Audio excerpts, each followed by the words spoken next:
Wilmington, a Channel 12 News special election report. This 1984 election debate is brought to you by Beneficial Corporation, a worldwide leader in the financial services industry. Beneficial urges all voters to cast their ballots this election day. By the News Journal Company, bringing you daily coverage of the candidates and issues this election year. We deliver Delaware. And by the subscribing members of Channel 12.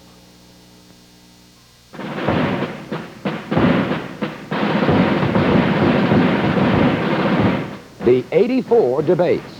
Tonight, the race for U.S. House of Representatives.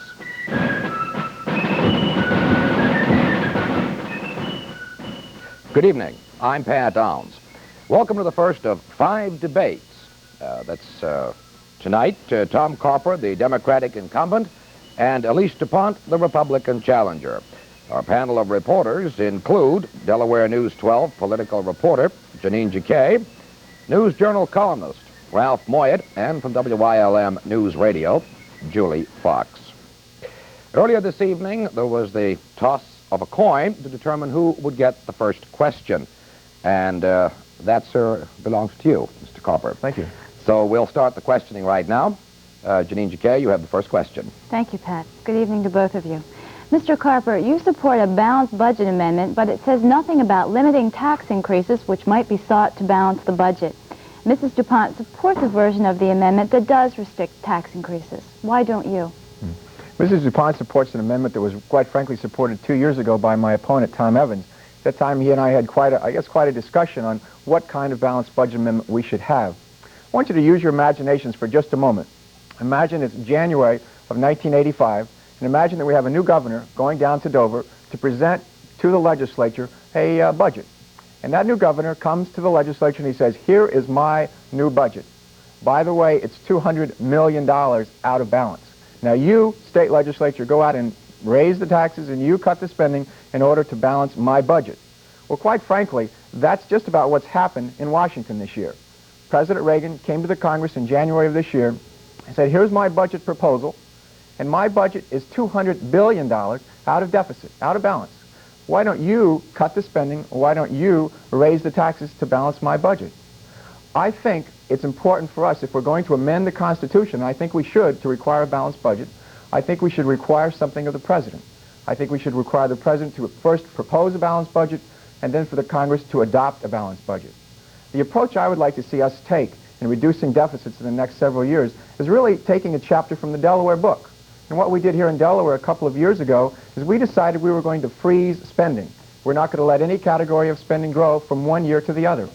And what I did as a freshman congressman is to propose doing just that this year, to let no category of spending grow by more than the rate of inflation, to say any new taxes that are any new revenues that are generated from a tax reform bill, which was supported by this president, just like he supported a tax reform bill in 1982, any revenues generated by that tax reform bill would be used not to pay for new categories of spending, but used strictly and solely to reduce budget deficits. I think that's the approach we have to take. A balanced budget amendment, but one that begins with a freeze on all spending and the determination to use any new revenues generated by tax reform to reduce deficits, period. Mrs. du Pont, along the same lines of balanced budget amendment, you also support a balanced budget amendment, but an amendment does not magically erase a budget deficit. Only raising taxes or cutting the budget will do that. Since you say you will not for any reason raise taxes, where would you cut the budget in order to balance it? Janine, thank you for that question, and I want to say thank you to Channel 12 for inviting us all to be here tonight. It's wonderful to have this opportunity for two opponents in a race for Congress for the state of Delaware to have a forum in which to explore the different sides of their points of view. I regret very much that this is going to be the last televised debate that we're going to have. My opponent, Tom Carper, has chosen to cancel the one that we had scheduled next Thursday. I'm very sorry about that, Tom, and I'm ready to go forward anytime you'd like to. I think that would be a good opportunity and a good forum for both of us. Now let's get to the subject of taxes. Let's get to the subject of the budget deficit. Fact of the matter is that I do feel we have to pass a balanced budget amendment, and that's exactly what we did here in Delaware, and that's how we got our deficit under control. In 1976, we'd had deficit after deficit, 22 separate tax increases in 8 years, and by golly, we passed a balanced budget amendment and we got taxes under control. We have had 2 tax cuts and 8 balanced budgets in a row since then. I think that's a message to take from Delaware to Washington.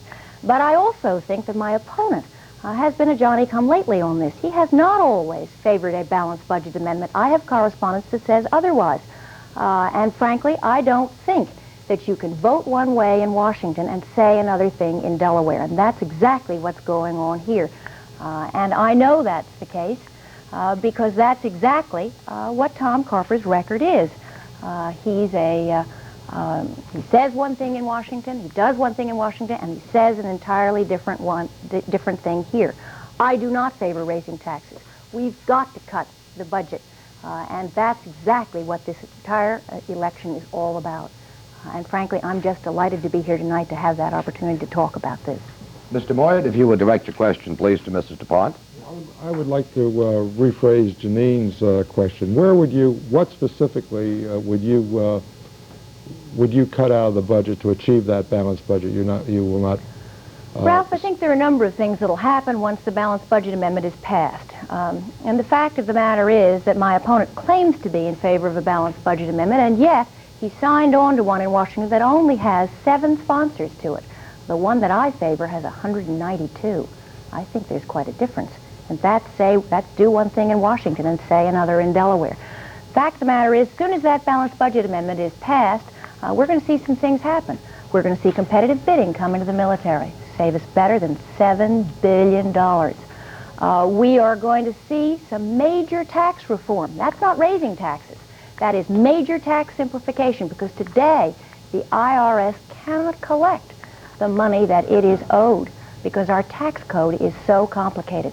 And I haven't even started talking about Grace Commission reforms, which are waste in government that we ought to be getting rid of. I haven't even started talking about privatizing the federal government, because you know, that's something I do know something about. I've worked for 3 years in Ronald Reagan's administration in Washington, where what I did was to put together a program to make the private sector pay for foreign aid. If you can privatize foreign aid, you can privatize just about anything going. And that's what we've got to do here. We've got to bring some sense to this economy, because we can't stand the up and down of interest rates. We can't tolerate the inflation, the high inflation that we've been having under Walter Mondale and Jimmy Carter. That we just can't do. I believe that we have a job to do in Washington, and I don't think it does the voters in this state any good to be saying one thing in Delaware and doing another in Washington. A balanced budget amendment, just as we did here in Delaware, is exactly the way to get the budget deficit under control. Okay, I'll repeat the question again. What specifically would you do, Mr. Carper, to bring the budget in balance? What specific programs would you cut? First of all, let me just say in responding to that question, that's the same question I've asked my opponent repeatedly during the course of this campaign. She says, hey, vote for me. I'll either vote to cut taxes or I'll vote for no tax increases. And in addition to that, I'll vote to give the Pentagon just about everything that they want in the way of a new weapon system. And I'm not going to cut social spending, because social programs have been cut to the bone. Well, just think about that. And I suppose that's an appealing thing to take to the voters in an election year. You don't want to pay higher taxes? Fine. I won't raise your taxes. You want every single weapon system that you can get? Fine, we'll give you those too. And we're not going to cut your social programs either. I wish that added up to a balanced budget. It doesn't.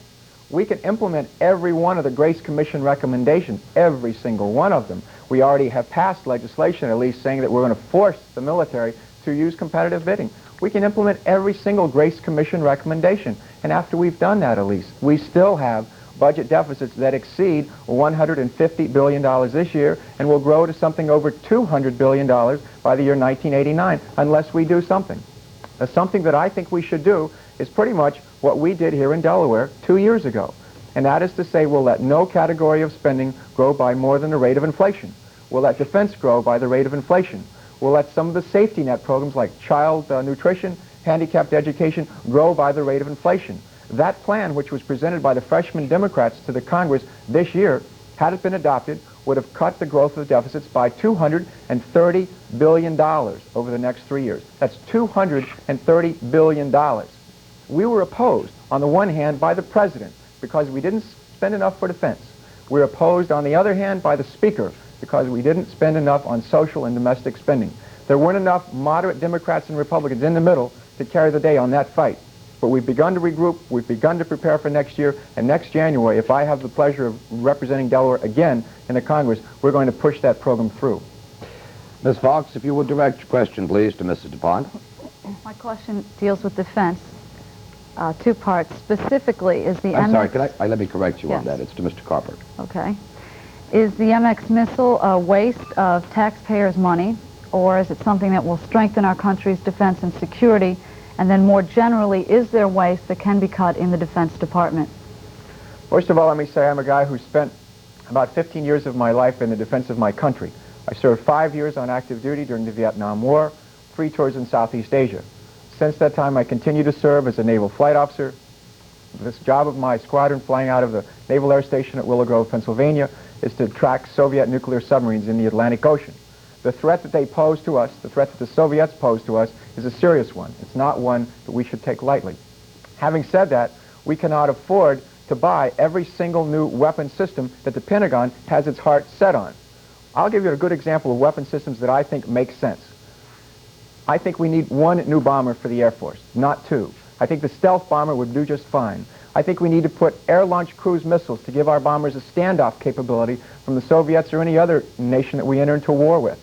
I think we should support a strong submarine force.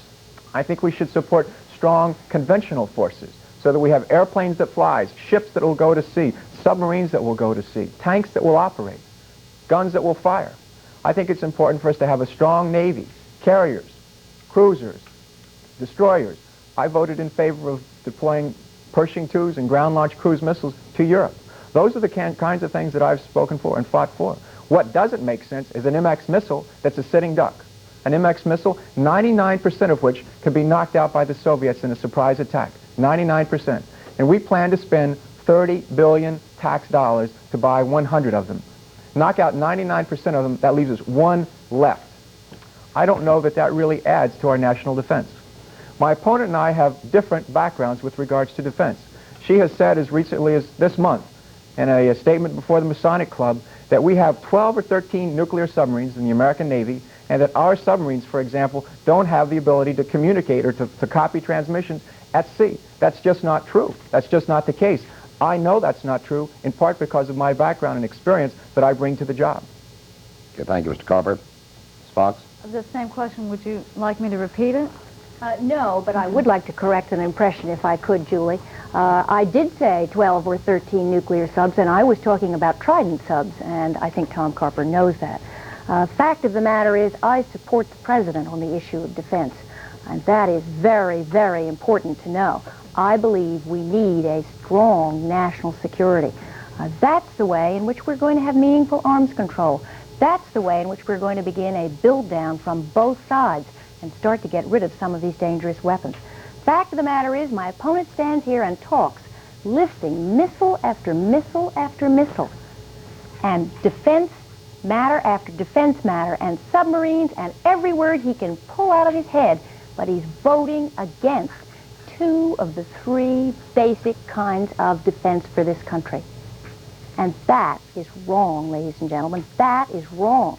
I don't know how you can wander around in your uniform and get photographed the way you do, Tom, and go to Washington and vote that way. I think it's absolutely amazing.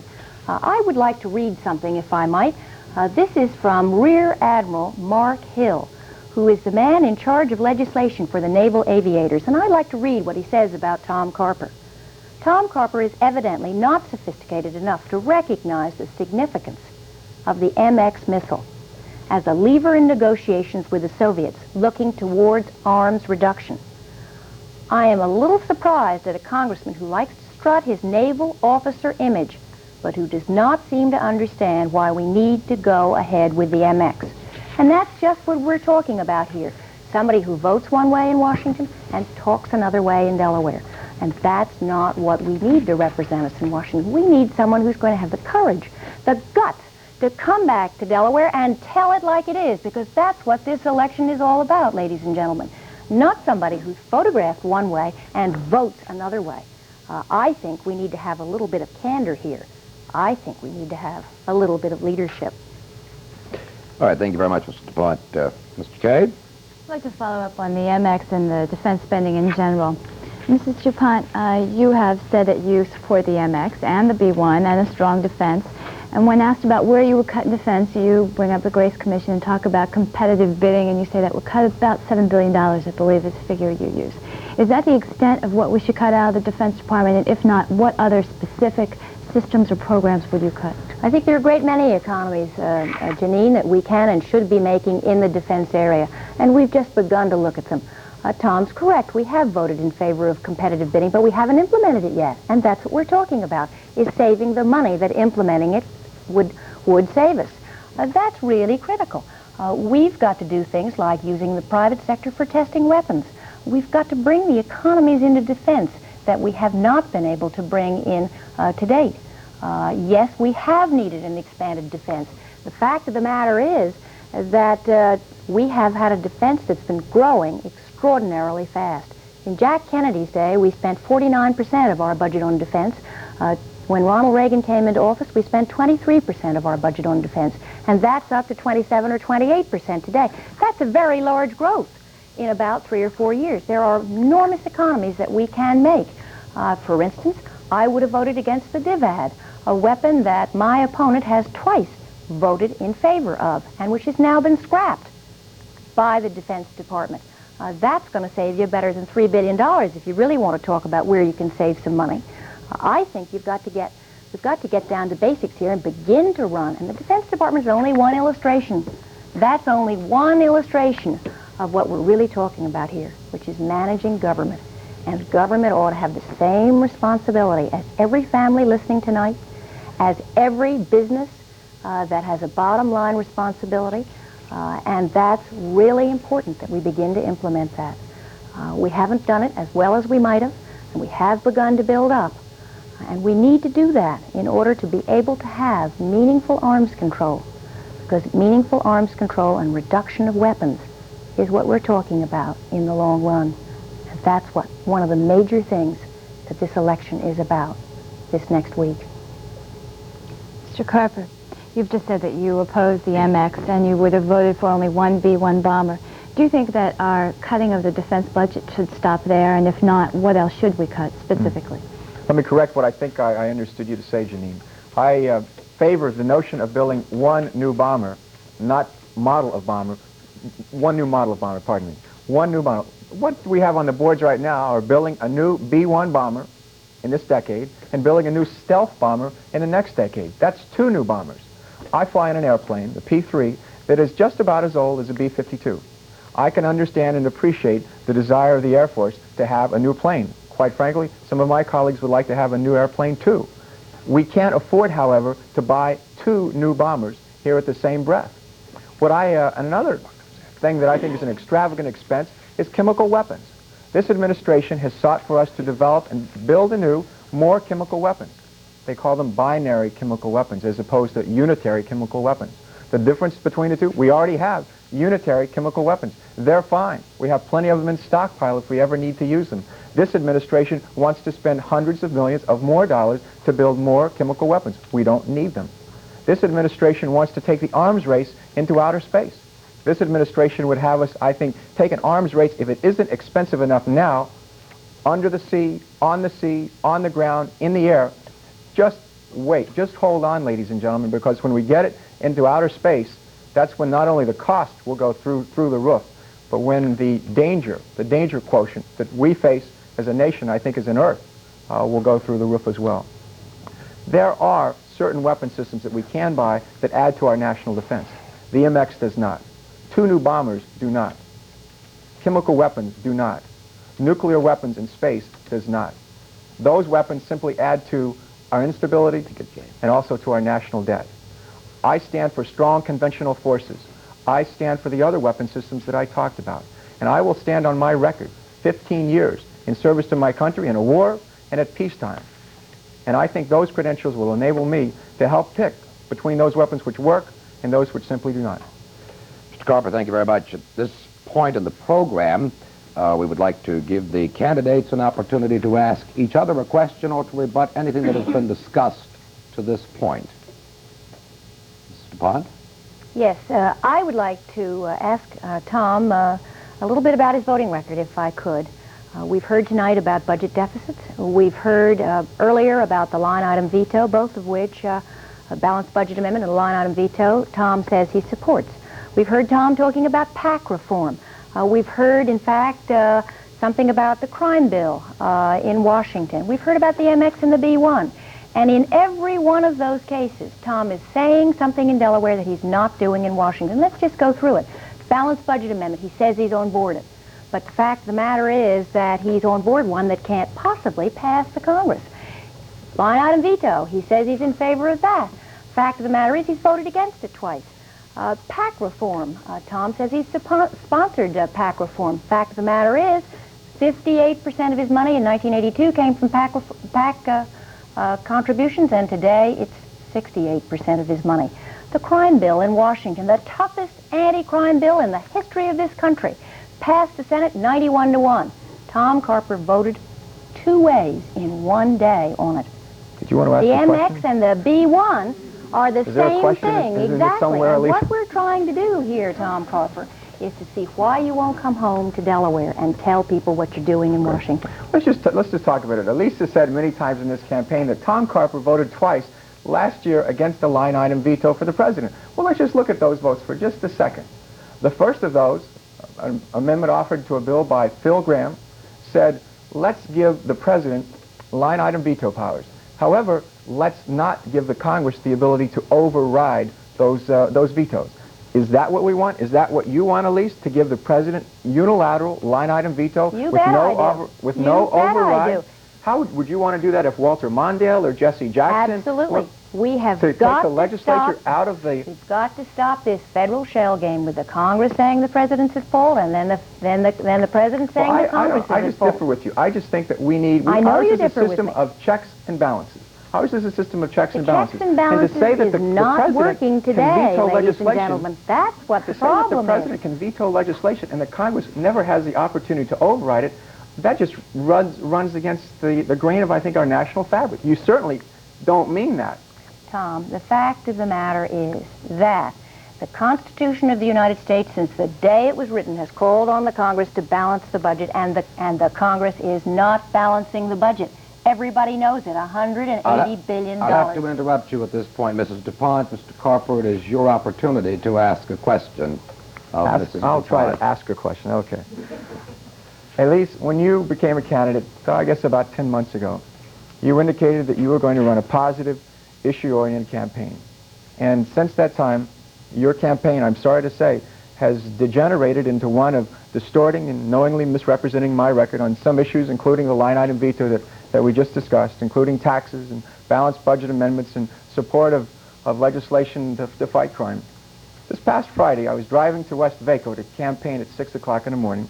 As I drove along, I nearly ran off the road as I heard a commercial, your voice, that came on the radio and said, Tom Carper essentially lied to law enforcement officers in this state because he told them that he was going to introduce or co-sponsor legislation outlawing an armor-piercing bullet that threatens their lives, and he didn't do it. And he misled them. He deceived them.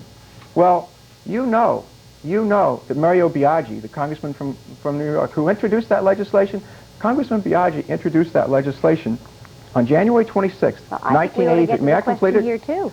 January 26, 1983. 3 weeks later, on February 17, 1983, I co-sponsored that bill. He introduced a second version of that bill, Elise, on June 13, 1984. One week later, police doesn't agree with you. 1 week later, I co-sponsored it. And Congressman Biaggi has been quoted as saying, Tom Carper has been with me every step of the way on this issue. Yet you persist in running that same ad, not apologizing, not retracting it, Tom, but running the same ad. Tom, it's only run 1 day. My ads change every day of the week. It's off the air now. We have another one today, and I'd like to read you what that ad said at that time, and I'd like to read you what today's ad said. That ad said, and I'm quoting now, the head of the Fraternal Order of Police. Tom Carper told the Delaware police he would co-sponsor the bill, but he didn't. In fact, he told them he had co-sponsored the bill, but he hadn't. Fact of the matter is, that has been substantiated by the head of the Fraternal Order of Police. Now, let's just go through what's said today. Who is the head of the Fraternal Order of Police? We have Tim Mullaney has been the head of the and Tim Mullaney is not the head of the Fraternal Order of Police. He has substantiated, and today we have the former Wilmington Chief of Police, John McCool, saying the following: even though the Senate passed it 91-1, Tom Carper actually voted against even letting the House consider the crime bill, the toughest crime bill, ladies and gentlemen, in the history of the country. And when the police needed him, Tom Carper voted the other way. We're talking about a crime bill that has mandatory sentencing. Mrs. DuPont, I will have to interrupt you at this point as the program continues to draw closer to an end. And right now we'd like to give you an opportunity to make your own closing statement. Tonight, ladies and gentlemen, you have heard a member of Congress who is trying to be all things to all people. Fence sitting is what I call that. Tom, you can't be all things to all people. Crime, defense, PAC reform, deficits, you can't fence sit on them. Fence sitting is good politics, but it is not good leadership. It doesn't get rid of deficits, and it doesn't strengthen defense. I believe that the issue in this campaign is leadership. Ronald Reagan and Pete DuPont have been exercising leadership. And I want you to know that I stand firm that two of them have been cutting taxes while Tom Carper would raise them. I think that's wrong, absolutely wrong. I believe that what we need in Washington is some leadership. Someone who will come home to Delaware and tell everybody what they in fact have done in Washington. And if you elect me, and I urge you to do that, you will have that person in me. Thank you very much. Thank you, Mr. DuPont. Mr. Carper. In conclusion, let me just say that the 1984 elections are probably as important to our country as any that have taken place in our lifetimes. This year, we'll be electing here in Delaware and across the country men and women to face a whole host of critical issues that include, will we control the nuclear arms race or will it control us? Will we bring these enormous budget deficits under control or will we drown in a sea of red ink? Will we strengthen our public education system or will we weaken it? Will we reaffirm our dedication to a clean environment, clean air, clean water, or clean oceans, or will we step back from that pledge? And finally, will quality health care continue to be affordable to everyone in this country, not just to the few, not just to the rich? Those are some of the questions that America faces in 1984, and it's incumbent on us to elect the very best men and women that we can, men and women of proven independence and commitment with a proven track record of performance in public service to our country. I believe that Delaware has such a congressman, and I thank all of you at Channel 12, our audience, our panelists, for making this opportunity possible to Elise and to me. All right. We are just about out of time, and I would like to take an opportunity to thank both the candidates, Mr. Carper and Mrs. DuPont, and also our panel of reporters who were here participating on this program. I'd also like to remind all of you watching tonight that tomorrow night, the 84 debates continue with the race for the U.S. Senate. Join us at 7:30 tomorrow night. I'm Pat Downs. Good night.